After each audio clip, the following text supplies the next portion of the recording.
Have you ever been frustrated with your lifestyle? I have been. Over a year and a half ago, I was at a point, I was at rock bottom. I was unmotivated, unfocused, and unhappy. I didn't like who I was, and I didn't like looking at myself in the mirror. My biggest problem was my size and my weight. I was 289 pounds with a 47-inch waist. I had a gym membership that I wasn't using. And instead of challenging myself, I found comfort in food.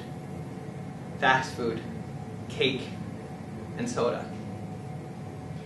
But this is all about to make a turn after my annual physical.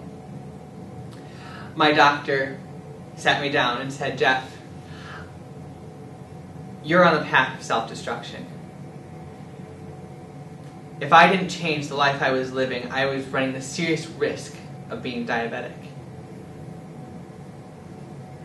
I can tell you everything about the exam room. I can tell you the doctor was sitting over there with his laptop looking at my medical records. This is me sitting on the exam table at 289 pounds feeling completely exposed. I was terrified.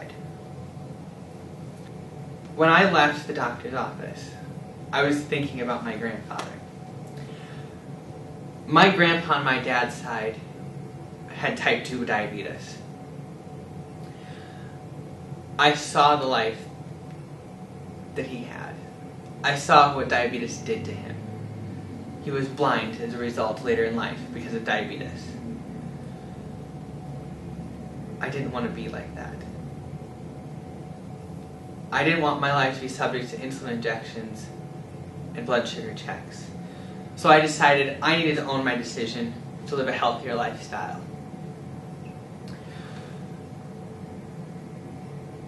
But I realized that I was going to need more than just my own self-discipline. I was going to need help. So I got on the phone to my gym and said, I really need to meet with a trainer.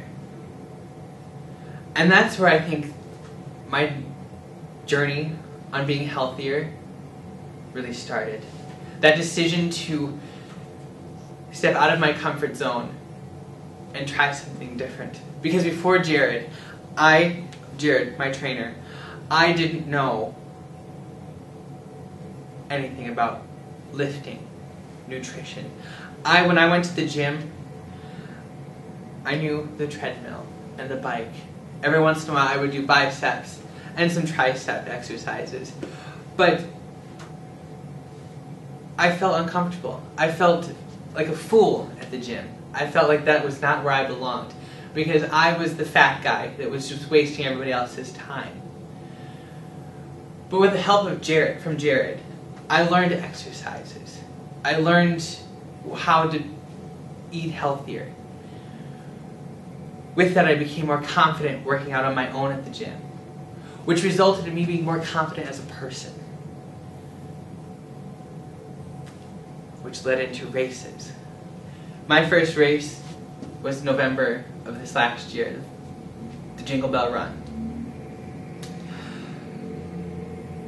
And this last July, I finished my first triathlon at 218 pounds.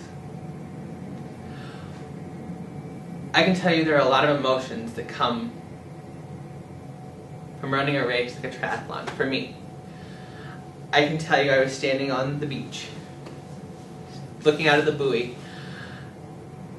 and then looking around at those competitors around me who are much healthier than me. This is me.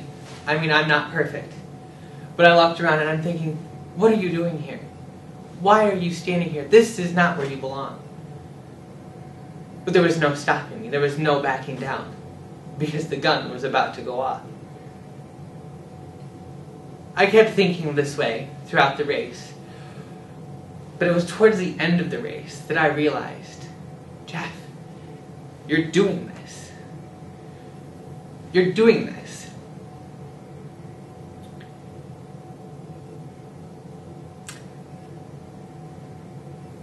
Running that triathlon may have been one of the best experiences of my life. Because that's the day I met the Jeff Nasers I knew existed. I was doing something completely out of my comfort zone. Something the old me would have never imagined. It planted a seed in me. It planted goals. And a new level of confidence in myself.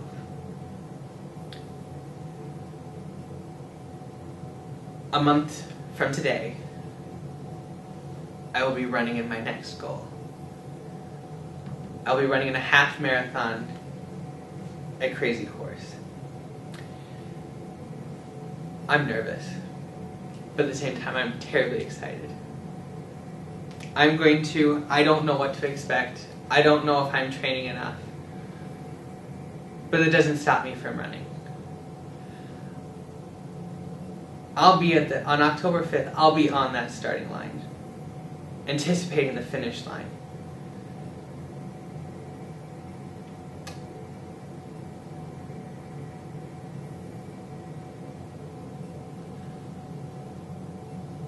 I have just one question for you.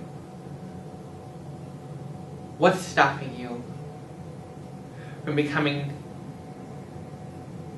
the best of yourself?